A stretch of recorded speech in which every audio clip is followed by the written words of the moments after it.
everyone, and welcome to another episode of the Limitless Victory Church Podcast.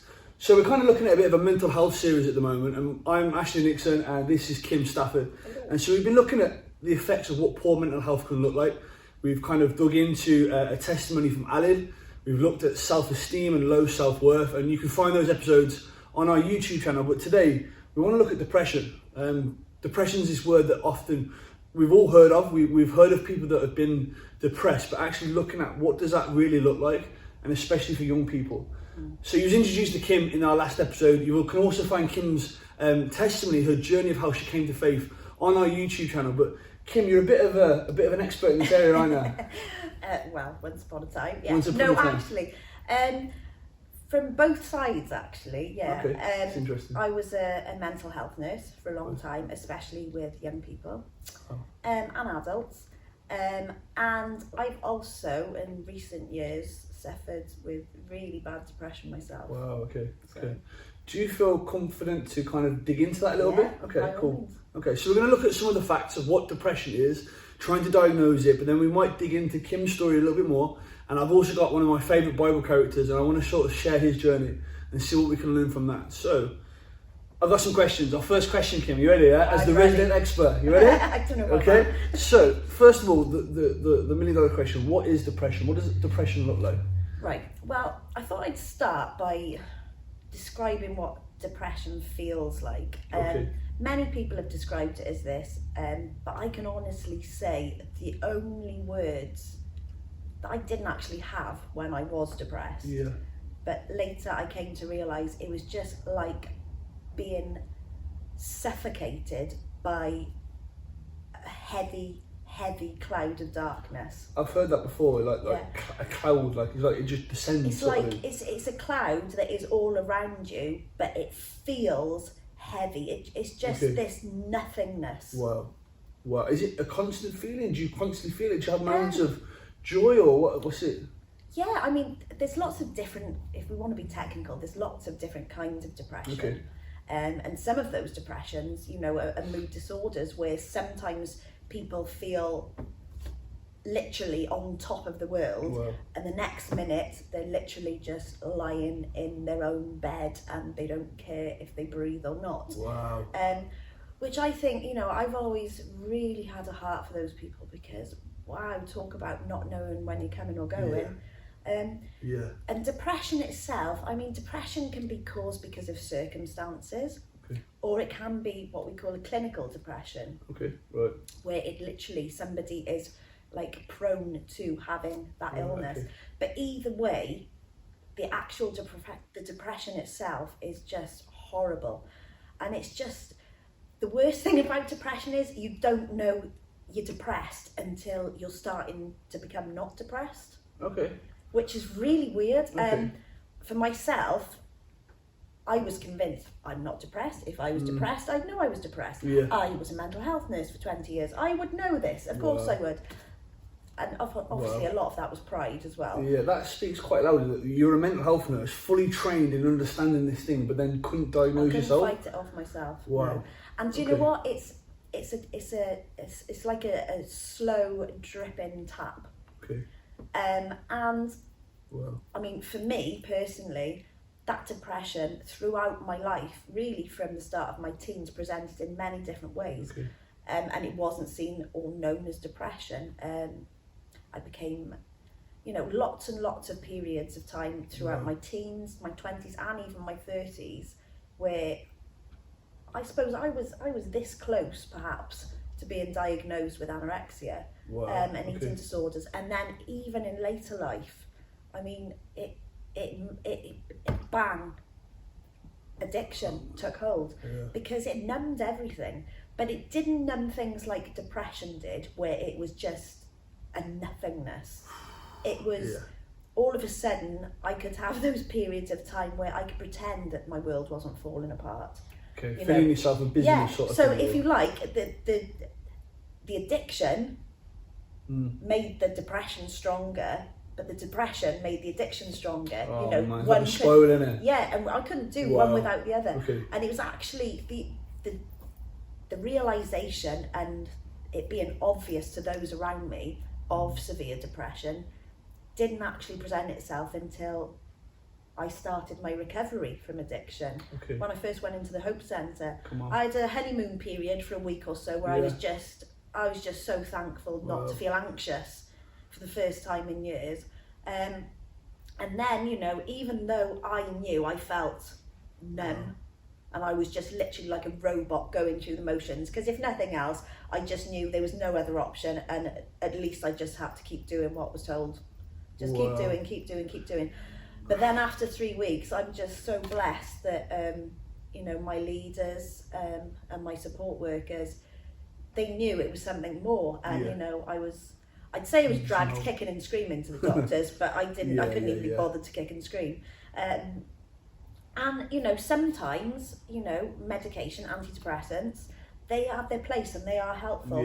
But do you know what? What I will say, and I know this from my passion about being a mental health nurse and also my own experience, they can only work for so long on their own. They do not treat the problem, because there is always a route to us not having the language to be able to say, I feel rubbish, I feel worse than rubbish, and I don't know why, because often we don't know why. So for me, I was just so very blessed that I was surrounded, you know, by good people. By good, loving Christian people who cared. And, you know, I was slowly introduced, and it took me a long time to meet Jesus, but I did meet him. But do you know what, even that aside, the love and the patience and the reteaching me, you know, to look after myself, to, you know, skills that I'd had that thought nothing of before addiction and before depression, of cooking a meal, or, you know, making sure I got in the shower every day, or functioning normal, eating, sleeping. I don't think I'd slept properly other than being unconscious for I don't know how long. And just those little steps, somebody else taking responsibility for it and loving me and coming alongside me, is actually all it took. But what I would say for young people, do you know what? Oh my gosh, I was saying to Lydia, the difficulty is technology is so amazing. You know, we live in a different world from oh my gosh, it's a world that I absolutely really am having to teach myself. Struggling to catch up with it, honestly. I haven't even got there, let alone caught up. But it just strikes me that the pressure on young people is actually more intense. Because everything is in front of or behind a screen or a status or a profile. You've got to put this image of yourself out there that you got to try and live up to this expectation. And everything is an image. It's flash images. You know, everything's very, very quick. Got to try and grab attention of it. You know, so I mean, depression itself. If you want to describe somebody with depression, yes, they're going to look very low in mood. They're not going to be really fun-loving and sociable. They're going to be sleeping more or not sleeping at all. They're going to be eating not at all or eating more. They, you know, their whole everything they do is going to be the opposite. But do you know what? Social media, it actually makes it easy to not understand that you have a problem, and also to hide. It teaches you to hide your problem more. It does. It teaches you to hide, because you can put on, you can make a character that you were, you should be, you know, and so whereas, you know, like for me, it took its toll. If it wasn't, you know, having to be at the top of my job or career success, whatever it was, exam success. Yeah, exactly. It was, you know, it was always one of those things. It was like literally, if you like, face to face in the real world. And I just think my heart goes out to young people in this season of COVID-19, because do you know what? It's so easy just to pretend. It really is. It's refreshing to see someone so passionate about young people and someone who obviously cares. So thank you for that. For those of you that are watching, if any of this is sounding familiar, maybe you're in that place at the minute where, you know what, you're denying it, you know, you're okay. You know, Lydia reflected as yourself did, but on low self-esteem and low self-worth, and we feel we need to succeed. We feel we need to impress our friends with peer pressure, and like it crumbles. It causes this, you know, can be the root cause of depression, kind of having a low image of yourself. But if you're watching this, please, if any of this sounds familiar to you, we're going to put some information on the end of this clip, as we're going to do on every end of all of our clips throughout this series. Place where you can reach out, you can have confidential phone calls where you can speak to people who are fully trained, as Kim is, who can walk with you through the journey that you're on. And also, please, feel free to get in touch with us. Drop us a message, private message, or drop us a message on one of our news feeds and just get in touch with us. Just begin that conversation.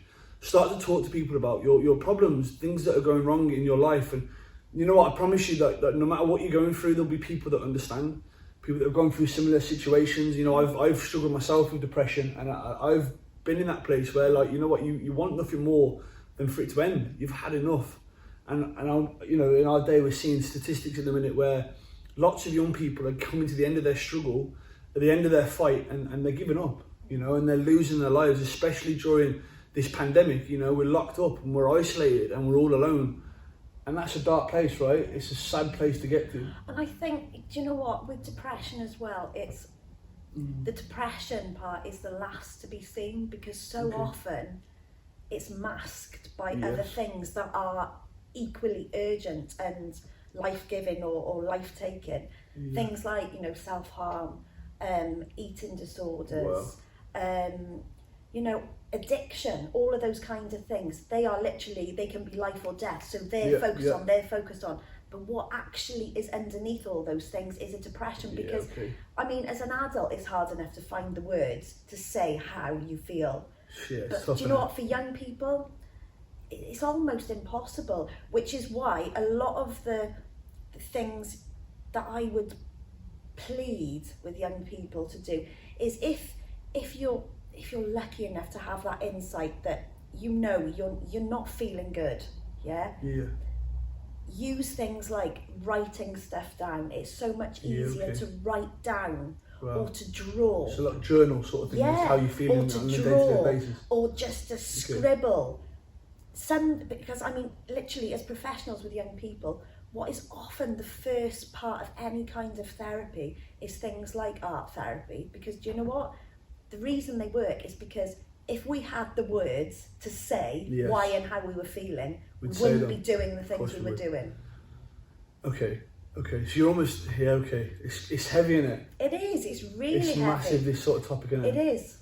Oh man. Okay, so what are some of the signs to spot? Either so you're concerned about someone, because I'm sure some of you, as you're watching today, will have a friend and you're thinking, well, this doesn't sound like me, but it could be my friend.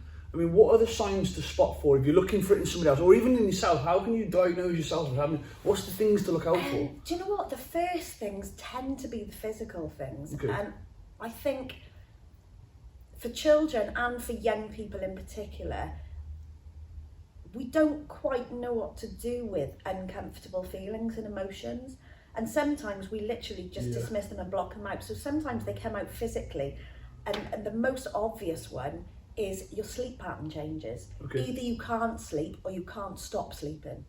So the things that were normal, that function, it's almost like you stop functioning probably. Yeah, and the difficulty is I think we ourselves, when we're young, we pass it off as well, as I said to Lydia, because there's an element of, it's just teenagers, it's just a phase. Yeah, it's just low moods or hormones.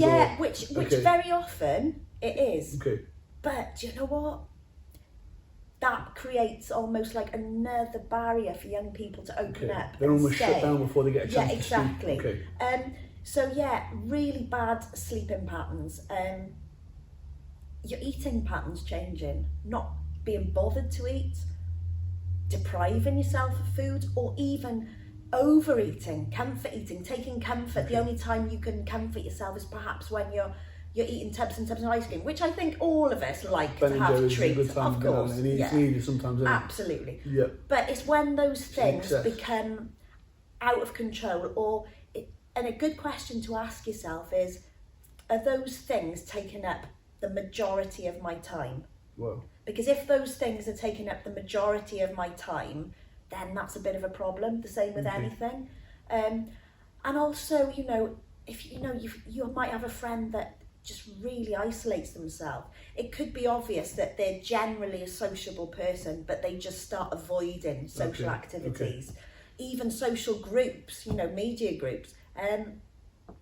Or it could be that you find them literally becoming absolutely obsessed to the point of excluding anything else with their football training, with their swimming training, with their weight, with their exercise, with their, even though they're getting A stars, is still not good enough. You know, it's become obsessed with something like obsession. And for depression, it's always one to the other. So like too much of something or too little of something. Right. And when somebody, you know, literally, when somebody's really, really depressed, it's like just to even have a conversation or do the must-dos is exhausting. So the bothering to do your hair nicely, to put on your makeup, to wear nice clothes, or even just to have a shower or, you know, bother with yourself at all is not that people are being lazy. It's exhausting. It's so exhausting just trying to think and cope with this feeling of heaviness. So more than anything, I would say when you notice your friends or loved ones real change in the way they are acting, or the way they're living or doing things, then that's a time to be concerned. Because do you know what? I think in the long term, most people would rather be gently asked if they're all right, and really they're absolutely fine. They'd rather that in the long term than people assuming, oh, it's just a phase. It's just your hormones. It's just, just stroppy teenager. It's loving it. Yeah. It's always the thing that covers everything. It's loving it. Yeah, absolutely. Someone who cares enough to ask the difficult questions, I suppose. Yeah. Okay, so with that in mind, you're either at the point where you're thinking, okay, I think I might have depression. Maybe you're at the very early stages, or maybe like for some of you here, you're like, well, I know I've got depression. I've been in this place for years and nothing seems to help. What kind of advice would you give? How does someone start to not just admit it to themselves, but then to move forward? What would you advise? Well, the ex-nurse in me is always going to say, you know, excuse me, go to your GPs. Yes. If you can, speak to a youth leader.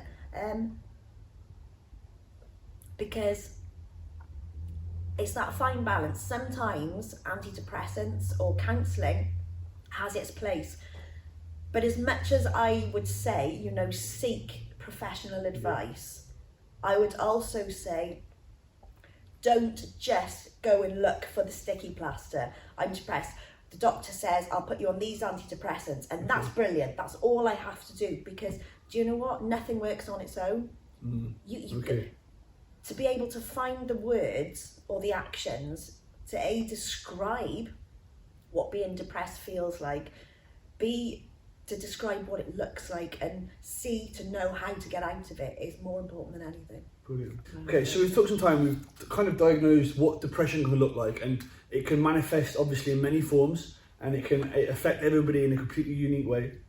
There's some general steps that we can take to begin to move forward, and like we said, we're going to put some more information on the end of this clip to help you to begin to move forward in your recovery and taking the time to really just love yourself. So yeah, I want to kind of look at one of my favourite biblical characters. There's this guy called Elijah. He's kind of in the Old Testament, and this guy's he's like the superstar of the faith at the time, but all the people have stopped believing in God and they don't care and they're not interested, and he's trying to do everything he can to show the world just how much God loves them and how much God cares for them. And so he's got this superstar ministry where he's telling people about God, and he's doing these incredible miracles, and he's succeeding, you know, but it's chaotic, it's busy, it's frantic, he's constantly reacting to the next danger that's around him. And anyway, he has one of his greatest successes in ministry ever. We talked about success, didn't we? You know, you had that success in your career, and we're striving and everything's going well and it all looks good. And then this woman threatens him. She was the queen of the land, and she threatened him, and he became fearful for his life, and completely out of character, he legged it. You know, he'd confronted like some of the strongest and most fearful people around, and completely out of character, he runs away. And he runs on this journey, and he had a friend, a companion with him, and he tells the companion to stay in this area, and he isolates himself in an area called the wilderness. So in the Bible, the wilderness is like this place of challenge and depression almost, and anxiety and fear. And he isolates himself in this area, and he kind of has this big argument with God, and he's kind of almost cursing his own life, and he wishes that nothing more than for him to die. And I mean, that's quite a dark place to get into. For you, that sounds to me like from what we've said, that sounds like depression. Very, very familiar. It does, doesn't it? Yeah, and it's like, thankfully and praise God, I had things externally, or people I should say, that the reason suicide wasn't an option, which is quite ironic because I was drinking myself to death. Yeah, but which is a form of self-harm yourself, isn't it? Yeah. Because it would literally hurt them so much. That's why I wouldn't do it. And also because that depression, I believed that I must deserve that depression. And so to actually physically end my life myself would be that, you know, that's not good enough. You actually deserve to encounter this. It's just this madness of how everything gets twisted around in your head. But I can honestly say, before, I mean, I believed in God, but before I knew God, I used to pray to not the God that I know is my God now, but who I, you know, to something or something, please let me go to sleep and not wake up. Oh man. And that was actually, it was like, it wasn't even tearful, it was just like a numbness. An acceptance that that's how I felt. Wow. It's almost like you've cried your tears in it. Yeah. And your emotions have run dry. You've got no more left to grieve or upset or frantic or anger. It's just, I'm done. I suppose my wilderness, through shame as well, because of my addiction, but even before the addiction, I clearly just, I wasn't literally in the wilderness, you know, because I was surrounded by lots of people. But do you know what? I really isolated myself from my family. Yeah, I think that's an important thing to say. Like the wilderness doesn't have to be a physical wilderness. It can be an emotional or a mental or you know, it's that kind of a thing, isn't it? It's that place where you just feel like nothing's working. Everything around me feels dead. I feel detached from the world that I'm in, really. Okay, so in this story with Elijah, he's in this place where he wishes nothing more than to be dead, and he's completely isolated himself, shut himself off from the world around, and God begins to speak to him.